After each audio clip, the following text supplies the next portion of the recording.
ओम शान्ति। आज 2079 साल जेठ 19 गते बिहिबार तदनुसार 2/6/2022 को बाबाको मधुर महावाणी छ, जसमा बाबाले बताउनु भएको छ कि बाबा जो हामी सर्व आत्माको पिता हुनुहुन्छ, जो सत्य हुनुहुन्छ। त्यसैले भनिन्छ गॉड इज ट्रुथ। त सत्य पिताले सदा नै हामीलाई सत्य कुराहरू नै बताउनुहुन्छ र यिनै सत्य कुराहरूको आधारमा नै हामीमा सत्यताको शक्ति प्राप्त हुन्छ, जसले गर्दाखेरि नै हामी सत्कर्म गर्न सक्दछौँ र यस सत्कर्मको आधारबाट नै सत्युगी दुनियाँको स्थापना हुन्छ। त्यसैले यस्तो सत्य कुरा बताउने बाबासँग हामी सदा सच्चा रहनुपर्छ। बाबासँग कुनै पनि कुराहरू लुकाउनु हुँदैन भन्ने कुराहरू आज बाबाले बताउनु भएको छ। मिठे बच्चे, सत्य बाबाले तिमीलाई सबै सत्य सुनाउनुहुन्छ। यस्तो बाबा, यस्तो सच्चा बाबासँग सदा सच्चा रहनु छ। बाबा सच्चा हुनुहुन्छ त हामी उनको सन्तान पनि सदा सच्चा भएर रहनुपर्छ। मनमा कुनै पनि झुट कपट राख्नु हुँदैन। कुनै पनि झुट कपट हामीले आफ्नो मनभित्र राख्नु हुँदैन। प्रश्न बाबा गर्नुहुन्छ कि सङ्गममा तिमी बच्चाहरूले कुन भिन्नतालाई राम्रोसँग जान्दछौ? यस सङ्गम युगमा नै हामीले कुन कुराहरूको बारेमा भिन्नता स्पष्ट रीतिले जानेका छौँ। त बाबा भन्नुहुन्छ ब्राह्मणले के गर्छन् र शूद्रले के गर्छन्? ज्ञान मार्ग के हो र भक्ति मार्ग के हो? त्यस सेनाको लागि युद्धको मैदान कुन चाहिँ हो र हाम्रो युद्धको मैदान कुन चाहिँ हो? यी सबै भिन्नता तिमी बच्चाहरूलाई नै थाहा छ। सतयुग अथवा कलियुगमा यो भिन्नता कसैलाई थाहा छैन। यस सङ्गम युगमा नै हामी बच्चाहरूलाई ब्राह्मणको हुन्, शूद्रको हुन्, ब्राह्मणले के कस्तो किसिमको कर्तव्य गर्छ र शूद्रले के कार्य गर्छ, अनि भक्ति मार्ग के हो, ज्ञान मार्ग के हो र साथसाथै जुन सेनाहरूको लागि युद्धको मैदान गाइएको छ, त उनीहरूको युद्धको मैदान कुन चाहिँ हो र हाम्रो युद्धको मैदान, किनकि हामी रुहानी सेना हौँ र हाम्रो युद्धको मैदान कहाँ हो, कसरी हामी लडाईँ युद्ध गर्छौँ, यी कुराहरूको बारेमा, यी भिन्नताहरूको बारेमा अहिले यस सङ्गम युगमा हामी बच्चाहरूलाई नै मात्र थाहा छ। बाँकी न त कलियुगमा न त सतयुगमा यसको भिन्नताको बारेमा ज्ञान हुन्छ। गीत छ माता ओ माता तू हे सबका भाग्य विधाता। न सबैको भाग्य जगाइदिने माता, जसलाई स्वयं भगवान परमात्माले उठाउनु भएको छ र विश्व कल्याणको लागि निमित्त बनाउनु भएको छ। ओम शान्ति। यो हो माताहरूको महिमा। जस्तै परमपिता परमात्मा शिवको महिमा छ, केवल एक माताको महिमाले त पुग्दैन। एकजनाले त केही गर्न सक्दैन। हैन, विश्वलाई परिवर्तन गर्ने कार्य कुनै एक माताले मात्रै गर्न सक्दैन। अवश्य सेना चाहिन्छ। सेना बिना काम कसरी चल्छ? शिव बाबा हुनुहुन्छ एक। उहाँ एक नहुने हो भने माताहरू पनि हुँदैनन्। शिव बाबा एक हुनुहुन्छ। उनै एक पिताले नै सारा सेना तयार गर्नुभएको छ। त्यसैले एक बाबा नहुँदो हो त फेरि यो सेना, यो माताहरू पनि हुँदैनन्। न बच्चाहरू हुन्छन्, न ब्रह्मा कुमार कुमारी हुन्छन्। धेरै जसो माताहरूको सङ्ख्या छ, त्यसैले माताहरूको नै महिमा गरिएको छ। माताहरू जो शिव शक्ति गुप्त सेना हुन्, अहिंसक छन्। कुनै पनि प्रकारको हिंसा गर्दैनन्। न त काटमार गरेर हिंसा गर्छन्, न त अनेक अशुद्ध कर्म गरेर हिंसा गर्छ। हिंसा दुई प्रकारका हुन्छन्, एउटा काम कटारी चलाउनु, अर्को गोली आदि चलाउनु, क्रोध गर्नु, मार्नु आदि। यस समयमा जति पनि सेनाहरू छन् उनीहरूले दुवै हिंसा गर्छन्, काटमार पनि गर्छन्, क्रोध पनि गर्छन्, मार्छन् पनि। यसैले बाबा भन्दै हुनुहुन्छ कि यस समयमा जति पनि सेनाहरू छन् उनीहरूले दुवै हिंसा गर्छन्। आजकल बन्दुक आदि चलाउन माताहरूलाई पनि सिकाउँछन्। माताहरू पनि मिलिट्री बन्छन्, कसरी बन्दुक चलाउने, युद्ध गर्ने, यो सबै कला सिक्छन्। ती हुन् जिस्मानी सेनाका माताहरू र यी हुन् रुहानी सेनाका दैवी सम्प्रदायका माताहरू। उनीहरूले कति ड्रिल आदि सिक्छन्। तिमीहरू सायद कहिल्यै मैदानमा गएको छैन होला। उनीहरूले धेरै मेहनत गर्छन्, काम विकारमा पनि गइरहन्छन्। यस्तो कोही बिरलै होला जसले विवाह गर्दैन। त्यस मिलिट्रीमा पनि धेरैले सिकिरहन्छन्। साना साना बच्चाहरूलाई पनि सिकाउँछन्। त्यो पनि सेना हो, यो पनि सेना हो। त्यो जिस्मानी सेना त यो हो रुहानी सेना। सेनाको त गीतामा राम्रोसँग विस्तारमा लेखिएको छ, तर यथार्थमा के हो यो त तिमीहरूलाई नै थाहा छ। हामी कति गुप्त छौँ। शिवशक्ति सेनाले के गर्छन्, विश्वको मालिक कसरी बन्छन्, यसलाई भनिन्छ युद्धस्थल। हामी सबै अहिले कहाँ छौँ? युद्धस्थलमा छौँ। हाम्रो युद्धको सँग छ विकारहरूसँग, माया रावणसँग, काम क्रोध लोभ मोह अहङ्कारसँग छ। तिम्रो युद्धको मैदान पनि गुप्त छ। मैदान यस मण्डपलाई भनिन्छ। पहिले माताहरू युद्धको मैदानमा जाँदैनथे। अहिले यहाँ पुरा मेल खान्छ। दुवै सेनामा माताहरू छन्। तिनीहरूमा धेरै जसो सङ्ख्या पुरुषको हुन्छ। यहाँ धेरै जसो माताहरूको सङ्ख्या छ। भिन्नता छ नि ज्ञान मार्ग र भक्ति मार्गमा। यो लास्ट भिन्नता हो। सत्युगमा भिन्नताको कुनै कुरा नै हुँदैन। बाबा आएर भिन्नता बताउनुहुन्छ। ब्राह्मणले के गर्छन् र शूद्रले के गर्छन्, दुवै नै यहाँ युद्धको मैदानमा छन्। सत्युग वा कलियुगको कुरा होइन, यो हो सङ्गम युगको कुरा। तिमी पाण्डव सङ्गम युगी हौ, कौरव हुन् कलियुगी। उनीहरूले कलियुगको समय लामो बनाइदिएका छन्। यसकारण सङ्गमको बारेमा उनीहरूलाई थाहा नै छैन। बिस्तारै बिस्तारै यो ज्ञान पनि तिमीहरूद्वारा बुझ्नेछन्। त्यसैले एक माताको मात्र महिमा होइन, यो हो शक्ति सेना। सबैभन्दा उच्च को हुनुहुन्छ? सबैभन्दा उच्च एक भगवान हुनुहुन्छ र तिमीहरू हुबहु कल्प पहिलाका सेना हौ। यस सृष्टिलाई दैवी राजधानी राजस्थान बनाउनु यो तिम्रो नै काम हो। बाबा के भन्दै हुनुहुन्छ? तिमीहरू हुबहु कल्प पहिलाका सेना हो। हैन, कल्प पहिला पनि हामी सेना थियौँ। यस सृष्टिलाई दैवी राजस्थान बनाउनु यो तिम्रो नै कर्तव्य हो। तिमीलाई थाहा छ पहिले हामी सूर्यवंशी थियौँ, फेरि चन्द्रवंशी, वैश्यवंशी बन्यौँ। तर महिमा सूर्यवंशीको नै गरिन्छ। हामीले पुरुषार्थ नै यस्तो गरिरहेका छौँ जसद्वारा हामी पहिले सूर्यवंशी अर्थात् स्वर्गमा आउँछौँ। सत्युगलाई स्वर्ग भनिन्छ, त्रेतालाई वास्तवमा स्वर्ग भनिँदैन। भन्छन् पनि फलाना स्वर्ग गयो, यस्तो त भन्दैनन्। फलाना त्रेतामा राम सीताको राज्यमा थियो।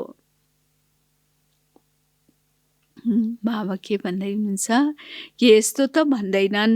फलाना त्रेतामा राम सीताको राज्यमा गयो। हिन्दूहरूलाई थाहा छ वैकुण्ठमा श्रीकृष्णको राज्य थियो। तर श्रीकृष्णलाई द्वापरमा लगेका छन्। मनुष्यहरूलाई सत्यको बारेमा थाहा नै छैन। श्रीकृष्ण कहिले आउनु भएको हो र आएर के कर्तव्य गर्नुभएको हो यो पनि थाहा छैन। सत्य बताउने सद्गुरु कुनै उनलाई मिलेकै छैन। तिमीलाई मिलेको छ। उहाँले सबै सच्चा बताउनुहुन्छ, सच्चा बनाउनुहुन्छ। बच्चाहरूलाई भन्नुहुन्छ, प्यारा बच्चाहरू, कहिल्यै पनि झुट कपट नगर। तिम्रो महिमा पनि गुप्त रहन सक्दैन। जसले जस्तो कर्म गर्छ त्यस्तै पाउँछ। जस्तो बीज रोपिन्छ त्यस्तै फल निस्किन्छ। त्यसैले कर्म पनि एक बीज हो र जसले जस्तो कर्म गर्छ त्यही अनुसार नै फल उसलाई प्राप्त हुन्छ। त्यसैले बाबा भन्दै हुनुहुन्छ कि बाबाले राम्रो कर्म सिकाउनुहुन्छ। ईश्वरसँग कसैको विकर्म छिप्न सक्दैन। कर्म भोग पनि धेरै कडा हुन्छ। हुन त तिम्रो यो अन्तिम जन्म हो, तापनि सजाय त खानुपर्छ। किनकि अनेक जन्मको हिसाब किताब चुक्तो हुनु छ। बाबाले सम्झाउनु भएको छ, काशी कलवत खान्छन् जबसम्म प्राण निस्किँदैन तबसम्म कष्ट भोग्नु पर्ने हुन्छ। धेरै कष्ट सहन गर्नुपर्छ। एक त कर्मभोग, बिमारी आदिको, त्यस्तै फेरि विकर्महरूको सजाय। त्यति बेला केही बोल्न सक्दैनन्, चिल्लाइरहन्छन्, ट्राही ट्राही गर्छन्। पाप आत्माहरू यहाँ पनि सजाय, त्यहाँ पनि सजाय मिल्छ। पिपलको पातमा कृष्णले औँला चुस्दै आए, त्यो गर्व महलको कुरा हो। सत्युगमा बच्चाहरू धेरै आरामले जन्मिन्छन्। आदि मध्य अन्त्य सुखै सुख हुन्छ। यस दुनियाँमा आदि मध्य अन्त नै दुःखै दुःख छ। सत्युगमा सुखै सुख छ भने यस कलियुगमा अहिले दुःखै दुःख छ। अहिले सुखको दुनियाँमा जानको लागि तिमीले पढिरहेका छौ। यसैले यस दुःखको दुनियाँबाट फेरि सुखको दुनियाँमा जानको लागि नै हामी यो पढाइ पढ्दैछौँ। यो गुप्त सेना वृद्धि भइरहन्छ। जसले धेरैलाई बाटो बताउँछ त्यति उसले उच्च पद पाउँछ। मेहनत गर्नु छ, याद गर्ने। मुख्य मेहनत नै के गर्नु, केमा छ हाम्रो, कि बाबाको यादमा। बेहदको वर्षा जुन मिलेको थियो त्यो अहिले गुमायो, अहिले फेरि पाइरहेका छौ। लौकिक बाबा पारलौकिक बाबा दुवैलाई याद गर्छन्। सत्युगमा एक लौकिकलाई याद गर्छन्, पारलौकिकलाई याद गर्ने आवश्यकता नै हुँदैन। त्यहाँ खुसी खुसी हुन्छ। बाबा भन्नुहुन्छ कि त्यहाँ सुखै सुख हुन्छ। यो ज्ञान पनि हिन्दूहरूको लागि हो, अरू धर्मको लागि होइन। तर जो अरू धर्ममा कन्भर्ट भएका छन् उनीहरू निस्केर आउँछन्, आएर योग सिक्छन्। योगमा सम्झाउनको लागि तिमीलाई निमन्त्रण मिल्छ। त्यसैले तयारी गर्नुपर्छ। बुझाउनु पर्नेछ, बुझाउनु पर्छ। के तपाईले भारतवर्षको प्राचीन योग बिर्सिनु भयो? भगवान भन्नुहुन्छ मनमना भव। परमपिता परमात्माले निराकारी बच्चाहरूलाई भन्नुहुन्छ, हामी आत्मा निराकार ज्योति बिन्दु शालिग्राम। त यस्तो बच्चाहरूलाई बाबा सम्झाउँदै हुनुहुन्छ, मलाई याद गर्यौ भने तिमी मेरो पासमा आउँछौ। निराकार बाबालाई याद गर्नाले, प्यारले सम्झिनाले हामी उस दुनियाँमा अर्थात् बाबाको धाम, परम धाम जान सक्दछौँ। तिम्रो आत्माले यी अङ्गहरूलाई सुन्छ, म आत्माले यी अङ्गहरूको आधारबाट सुनाउँछु। म सबैको पिता हुँ, मेरो महिमा सबैले गायन गर्छन्। मेरो महिमा सबैले गायन गर्छन्। सर्वशक्तिमान, ज्ञानका सागर, सुखका सागर, आदि आदि। बाबाको महिमा कति धेरै छ न, अपरम अपार महिमा रहेको छ। जुन भनिन्छ नि कि भगवानको महिमा सारा संसारलाई, पृथ्वीलाई कागज र रुखलाई कलम बनाएर महिमा गर्न खोज्दा पनि महिमा पुरा हुन सक्दैन। त्यसैले बाबा भन्दै हुनुहुन्छ, यो टपिक पनि राम्रो छ, शिव परमात्माको महिमा र कृष्णको महिमा बताओ। अब जज गर्नुहोस्, गीताको भगवान को हो। यो जबरजस्त टपिक हो, यसमा तिमीले बुझाउनु छ भन। हामीले धेरै समय लिँदैनौँ, 1 मिनेट दिनुभयो भने पनि ठिक छ।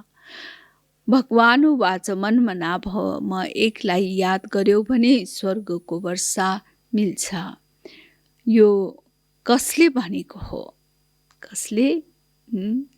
निराकार परमात्माले ब्रह्मा तनद्वारा ब्राह्मण बच्चाहरूलाई भन्नुभयो। यसलाई नै पाण्डव सेना पनि भनिन्छ। रुहानी यात्रामा लैजाने तिमी पन्दा हौ। बाबाले निबन्ध लेख्न सक्नुहुन्छ। यसलाई फेरि यसरी रिफाइन गरेर सम्झाउने, त्यसको लागि बच्चाहरूको ख्याल गर्नु छ।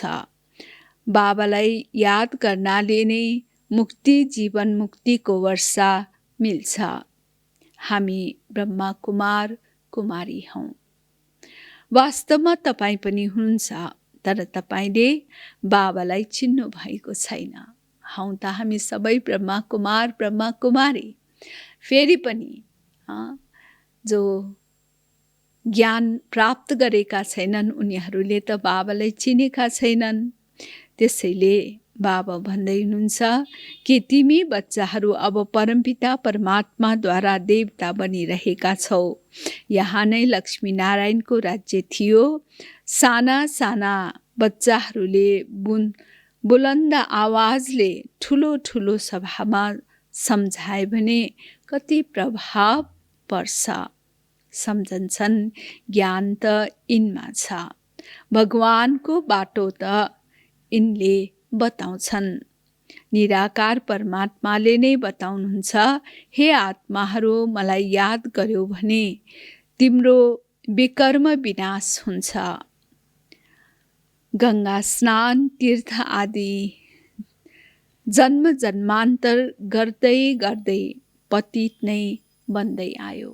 अनेक तीर्थ व्रत, अनेक 4 धाम 3 धाम अनेक गर्दै आयौँ। फेरि पनि हाम्रो पार लाग्न सकेन, त हामी पतित नै बन्दै गयौँ। त्यसैले बाबा सम्झाउँदै हुनुहुन्छ कि तिमीहरूको नै चढ्ती कला र उतर्ती कला हुन्छ। बाबाले राजयोग सिकाएर चढ्ती कला अर्थात् स्वर्गको मालिक बनाउनुहुन्छ। फेरि माया रावणले नर्कको मालिक बनाउँछ। त्यसैले उतर्ती कला भनिन्छ। त्यसैले उतर्ती कला भनिन्छ नि। जन्म बाई जन्म थोरै थोरै उतर्ती कला हुँदै जान्छ। हरेक जन्ममा अलिअलि अलिअलि गर्दै तल झर्दै झर्दै जान्छ।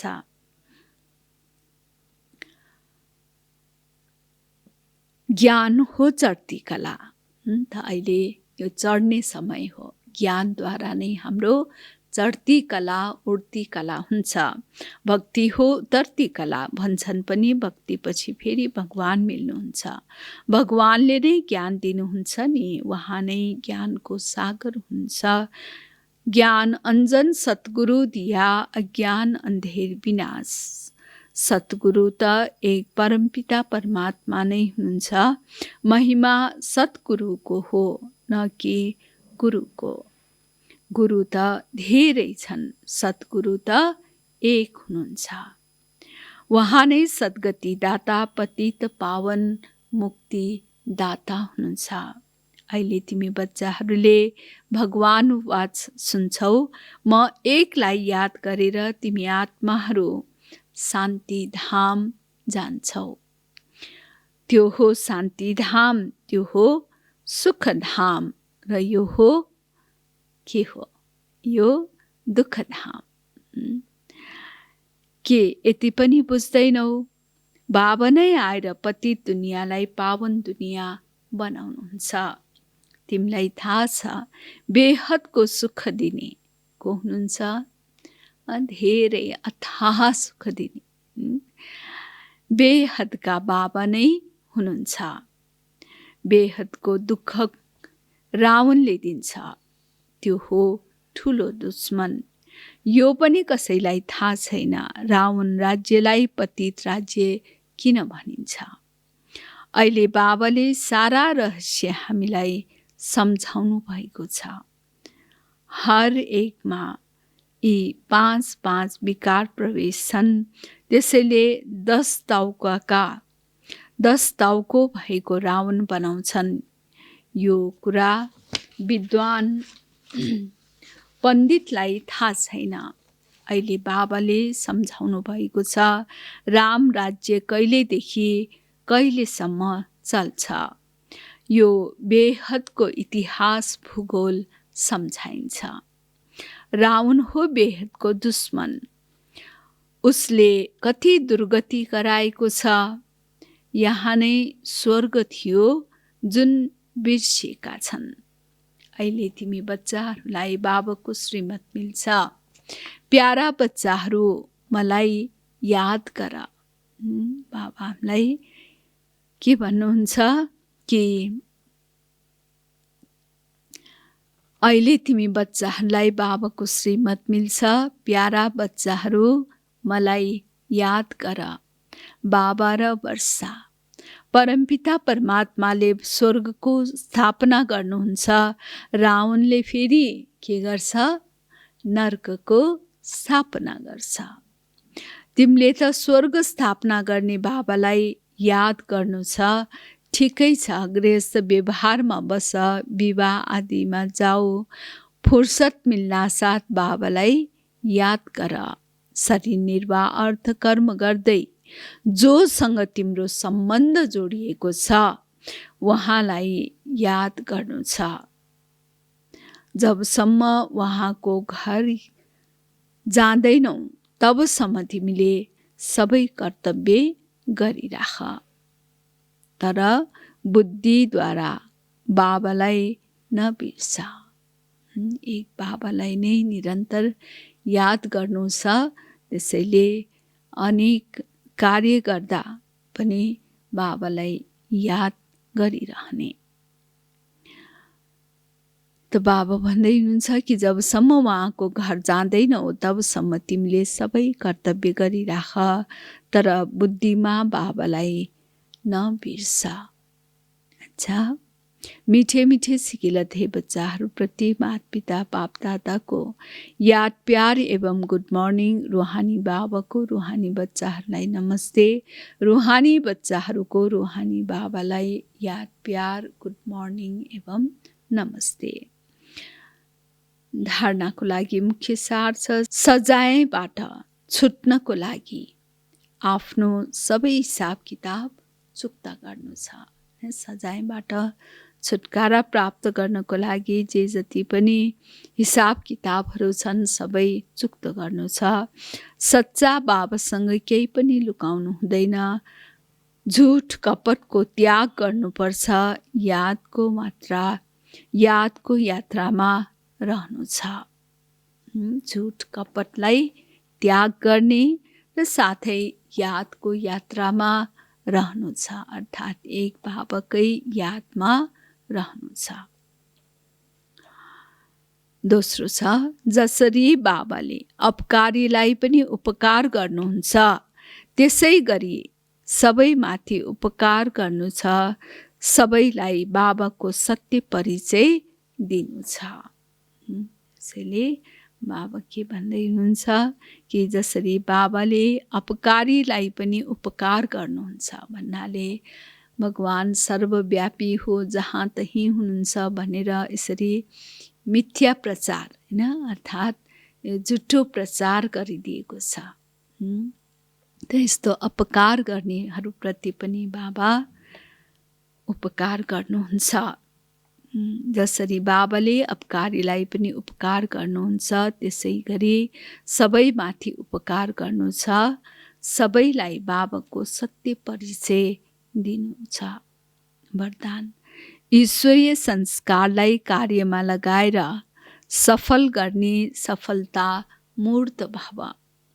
ईश्वरीय संस्कारलाई कार्यमा लगाएर सफल गर्ने जुन ईश्वरीय संस्कार छन्, ईश्वरीय खजाना जुन छ, त्यसलाई हामीले प्रयोगमा ल्याउने, कार्यमा ल्याएर सफल गर्ने सफलता मूर्त भव। जुन बच्चाहरूले आफ्नो ईश्वरीय संस्कारलाई कार्यमा लगाउँछन्, उनको व्यर्थ संकल्प स्वतः समाप्त हुन्छ। सफल गर्नु अर्थात् बचाउनु वा बढाउनु। यस्तो होइन पुरानो संस्कार नै प्रयोग गर्दै गर। ईश्वरीय संस्कारलाई बुद्धिको लकीरमा राखिदेऊ। ईश्वरीय संस्कारलाई बुद्धिको लकरमा राखिदेऊ। जसरी कैयौंको बानी हुन्छ, राम्रो चिज वा पैसा बैंक अथवा दराजमा राख्ने, पुरानो वस्तुहरूसँग प्यार हुन्छ, त्यही प्रयोग गरिरहन्छन्। यहाँ यस्तो नगर। यहाँ त मनसा वाणी शक्तिशाली वृत्तिद्वारा आफ्नो सबै कुरा सफल गर्यौ भने सफलता मूर्त बन्छौ। स्लोगन: बाबा र म यो छत्र छाया साथ छ भने कुनै पनि विघ्न टिक्न सक्दैन। बाबा र म यो छत्र छाया साथ छ भने कुनै पनि विघ्न टिक्न सक्दैन। सबै ब्राह्मण बच्चाहरूप्रति विशेष अटेन्सन। परमात्म महावाक्य। सबै ब्राह्मण बच्चाहरूप्रति विशेष अटेन्सन। परमात्म महावाक्य। एक बल एक भरोसा अर्थात् सदा निश्चय होस्। जुन साकारको मुरली छ, त्यही मुरली हो जुन मधुवनबाट श्रीमत मिल्छ। त्यही श्रीमत हो। बाबा मधुवन सिवाय अन्यत्र कहीँ पनि मिल्न सक्नुहुन्न। सदा एक बाबाको पढाइमा निश्चय होस्। मधुवनबाट जे पढाइको पाठ जान्छ, त्यही पढाइ हो। अर्को कुनै पढाइ छैन। यदि कहीँ भोग आदिको समयमा सन्देशीद्वारा बाबाको पाठ चल्छ भने त्यो बिल्कुलै गलत हो। यो पनि माया हो। यसलाई एक बल एक भरोसा भनिँदैन।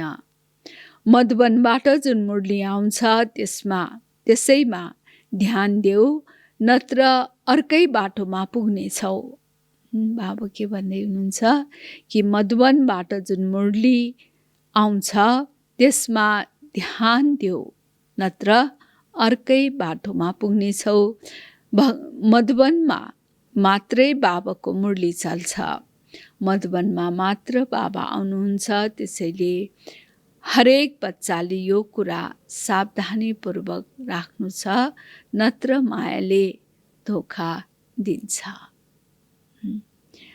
त्यसैले प्यारे बाबा हामी बच्चाहरूलाई मायाको धोकाबाट कसरी बच्ने त्यो उपाय पनि बताउनुहुन्छ। त्यसको लागि हरेक बच्चाहरूले हर कुराहरूमा सावधानी राख्नुपर्छ, ध्यान दिनुपर्ने हुन्छ। अच्छा, ओम शान्ति।